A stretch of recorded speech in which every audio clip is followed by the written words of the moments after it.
Hi, it's Hope and welcome to the video. This is going to be my July releases I'm excited for, where I'm going to talk about multiple July releases that I am excited for. So I'm going to start up from the beginning of the month to the end of the month. I'm going to, if I know what the book's about, I will explain it. If not, I will just read the Goodreads description. And if I sound like I'm talking really fast or that I'm rushing it, I am, because I have food in the oven and I'd like to get this filmed. And that's only going to take another like 15 minutes. So let's try not to burn the house down in the process of filming. So there are 11, if I counted correctly, books on this list that I want to talk about. And the first book is Anyway the Wind Blows by Rainbow Rowell. And this is the third and final book in the Simon Snow series, which the first book being Carry On and the second book being Wayward Son. And all I can, and how I always explain Carry On is essentially we have Simon who goes to this mage's academy, and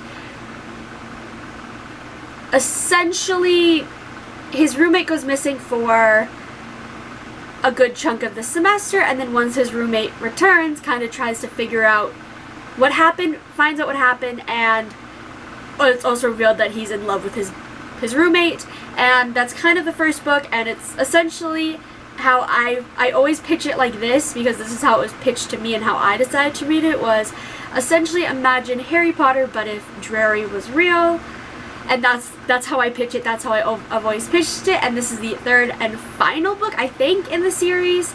So I'm very excited for it, and I plan on reading it sometime in July, hopefully, because, well, I really enjoyed the first two books, and the first book, Carry On, was actually one of the books that kind of got me into reading.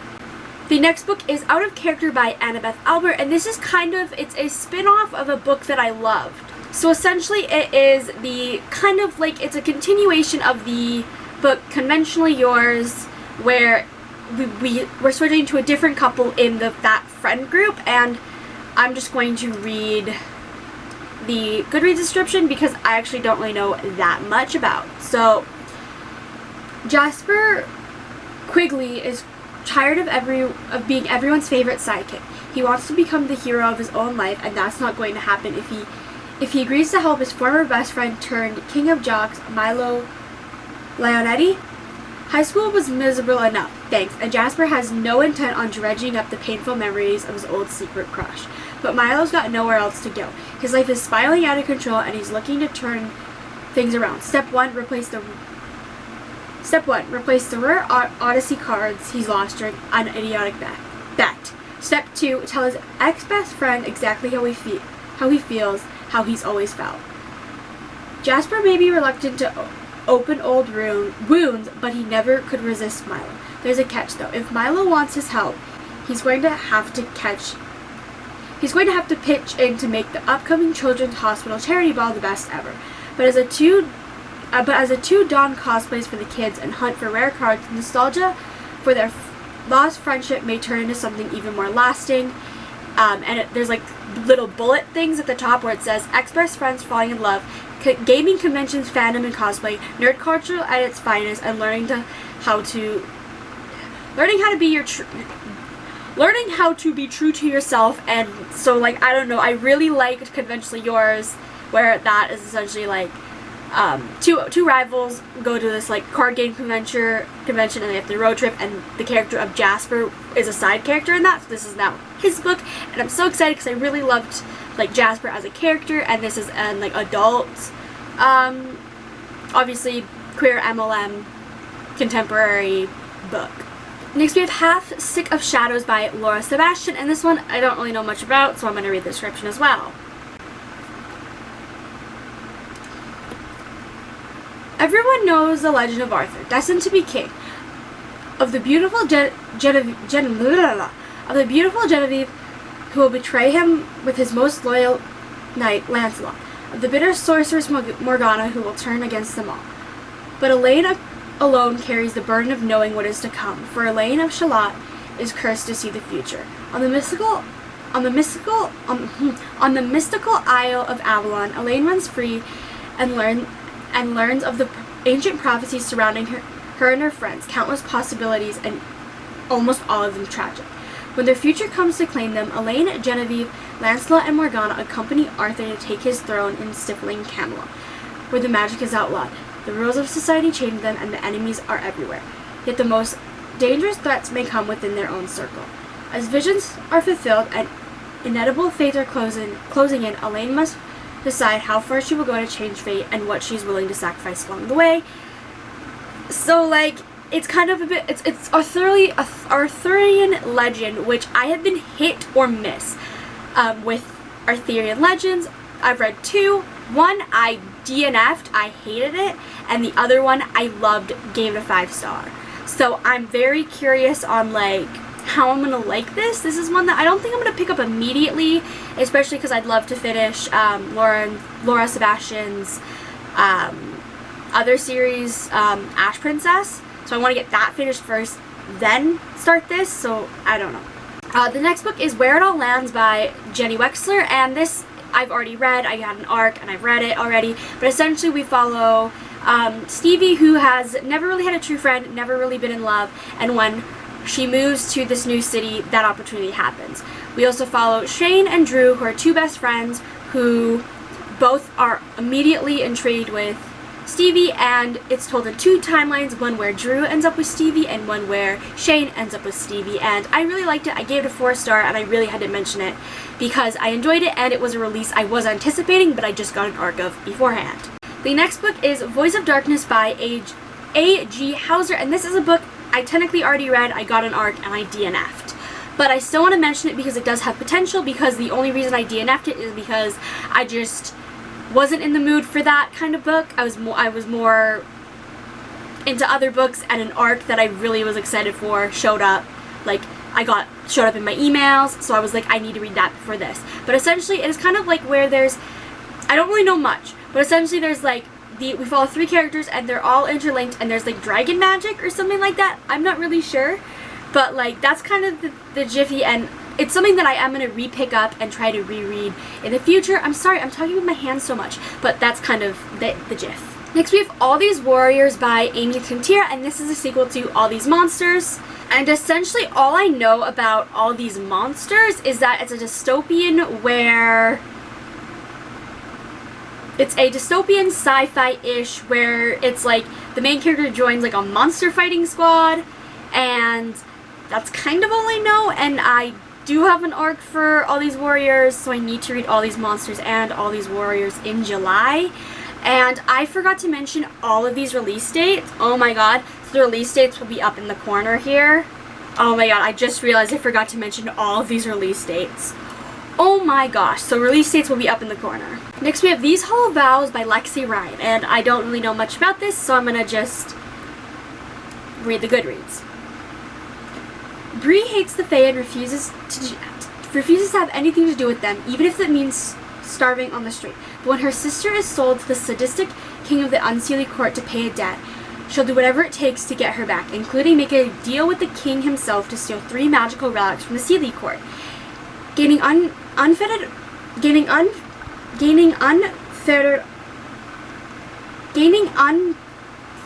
across to the Seelie court is easier than done. Bree's only choice is to pose as a potential bride for the Prince Ronan, and she soon finds herself falling for him. Unwilling to let her heart distract her, she accepts help from the band of Unseelie misfits with their own secret agenda. As Bree spends time with the mysterious leader Finn, she struggles to resist his seductive charm. Caught between 2 dangerous cords, Bree must decide who to trust with her loyalty and who with her heart. It is that classic, like, love triangle, Fae, all that, but I'm just like, I'll take it. You said Fae. That's, Fae is, it is a, like, what's the word? Like, a word, like, anytime I hear the Fae, I'm really liking it, and it's also described as Cruel Prince meets A Court of Thorn and Roses, and I'm just like, I love those 2 series, so I'm like, I really hope I love this. The next book is Flame and Starlight by Dana Isley, and this is one that I technically read a good chunk of it when it was on Wattpad, and I'm really excited to see where it's going to continue. So essentially we follow Alice, who grew up thinking that these stories about Fae, Alice grew up hearing stories about Fae that were hunting her. Dark, powerful creatures that could live forever. Her mother warned her about them moving from city to city, always trying to stay step one ahead. But when Alice gets kind of kidnapped by a Fae named Asher, things start to intensify, and that's kind of all I'm gonna say. So I mixed a little bit of the Goodreads description and my own memory, but like, I'm really excited to see where this goes. It is a new adult fantasy romance, and like, whew, I really loved it. I really loved what I read thus far. The next book is Godzilla Monster by Shelby Mahurin, and this is the third and final book in the Serpent and Dove trilogy. So essentially, Serpent and Dove, we follow Lou, who is a witch, and Reed, who is a witch hunter, as they are forced into arranged marriage, and that's kind of all I'm going to explain. That's all I knew going in. Next we have Lost Towers by Angelina J. Steffort, and I'm not really going to explain this because it's like an epic and high fantasy where we follow Gandrit, who is essentially kind of being trained to be kind of like a warrior, and when she is taken from the kind of sanctuary where she's being trained to help a lord find his missing son, the plot starts intensifies, and by this fourth book, Lost Towers is the fourth book in the Shattered Kingdom series, so by the time we get to Lost Towers, the plot has changed so much. There's fae, there's like dragons, it's just this really epic high fantasy, and I personally kind of compare it as like a similar like high fantasy level to almost like Throne of Glass, like that kind of series, and it gives me like similar vibes, so like yeah. And the final book that I'm excited for is a Veil of Truth and Trickery by Analeigh. So I'm going to read the Amazon description because there's actually no description on Goodreads, yet it's on Amazon. So, Delphine has been fae-marked since birth, treated as a curse despite the fact that the once treacherous fae haven't been sighted in centuries. In fact, no one in her village has so much as laid eyes upon one of the folk in nearly a century. Right up until the fae turns up on her doorstep demanding Delphi, that's a nickname, as down payment. No sooner has she set foot in the fae realm, however, she learns that she's no mere collateral in a deal made with the lord that owns her family's land, but she was selected for a reason, hunted down for a single purpose. The fae courts are fading, the folk disappearing. Only 4 courts remain, 4 princes determined to save their crumbling kingdoms. Delph may just hold the key to save them all, but even as Delph learns to see past the feared glamour of the fae realms, she quickly learns the impossible position she found herself in. The fae may not be the monsters she was led to believe, but in order to save them, she may have to become a monster herself. And it's an upper YA/new adult reverse harem, and I'm just like, I've been really into reverse harems lately, so I'm just like, fantasy? Sounds like something I like. Fae? Sign me up. So those were the, I think it was 11 books that I am excited for. I will leave all the links to the books in the description below, and let me know what July releases you're excited for. There are so many that I didn't include on this list because I don't know about them, or they're only like half exciting for me, but these are ones that like a good chunk of them I'm really excited for. Like Lost Towers, I think I might be getting an arc for, so like that one I'm very excited for. Flame and Starlight I plan on reading immediately as soon as it's released. All these Warriors I plan on reading because I have an arc. So I plan on reading that at the beginning of the month maybe. I might be a few days late with my review, whatever, but like all of these I'm so excited for, and so many of them I want to read ASAP. But I hope you enjoyed this video, and bye!